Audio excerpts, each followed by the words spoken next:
அஸ்ஸலாமு அலைக்கும் வரஹ்மத்துல்லாஹி வபரகாத்துஹு. சூரத்துல் பக்ராவின் மிகப்பெரிய மகிமையை பற்றி புகாரி ஷெரீஃபில் ஒரு ஹதீஸ் வருகிறது. உசைத் ரலியல்லாஹு அன்ஹு அவர்கள் சூரத்துல் பக்ராவை இரவு நேரத்தில் ஓதுகிறார்கள். அவர்களுக்கு அருகாமையில் இருந்த குதிரை மிரளுகிறது. அவர்கள் நிப்பாட்டியவுடன் குதிரையும் மிரளுவதை நிப்பாட்டுகிறது. இரண்டாவது முறையும் இதேபோல் நடக்கிறது. மூன்றாவது முறையும் உசைத் ரலியல்லாஹு அவர்கள் ஓதுகிறார்கள். குதிரை மிரளுகிறது. அவர்கள் நிப்பாட்டியவுடன் குதிரை அதனுடைய மிரளுதலை நிப்பாட்டுகிறது. உசைத் ரலியல்லாஹு அவர்கள் பக்கத்தில் அவர்களுடைய மகனார் யஹ்யா அவர்கள் இருப்பதனால், உறங்கிக் கொண்டிருப்பதனால் உசைத் ரலியல்லாஹு அவர்கள் சூரத்துல் பக்ரா ஓதுவதை நிறுத்திவிட்டார்கள்.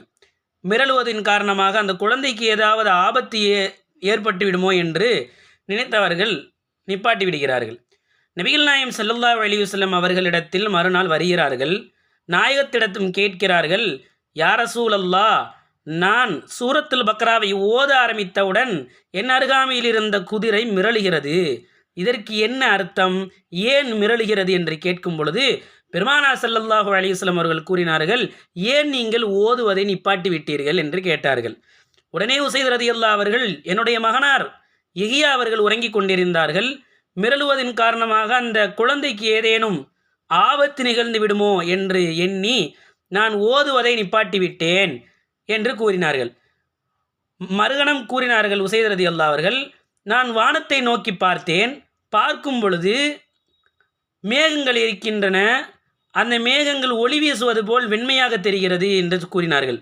நபிகள் நாயகம் ஸல்லல்லாஹு அலைஹி வஸல்லம் அவர்கள்தான் மலக்குமார்கள், நீங்கள் ஏன் நிப்பாட்டினீர்கள்? அவர்கள் ஃபஜ்ர் வரை நீங்கள் ஓதுவதை கேட்டிருந்திருப்பார்களே, மற்ற மக்களும் அவர்கள் பார்த்திருப்பார்களே என்பதாக கூறினார்கள். சூரத்துல் பக்ராவை தினசரி வீடுகளில் நாம் ஓதுவதின் மூலமாக ஷைத்தான் உள்ளே வருவதே இல்லை என்பதாக நபிமொழிகள் நம்மளுக்கு காண கிடைக்கின்றது. அதனால் தினம்தோறும் சூரத்துல் பக்ராவை நாம் வீடுகளில் ஓதக்கூடிய நல்வாய்ப்பினை இறைவன் நல்குவானாக. ஆமீன். அஸ்ஸலாமு அலைக்கும் வரஹ்மத்துல்லாஹி வபரகாத்துஹு.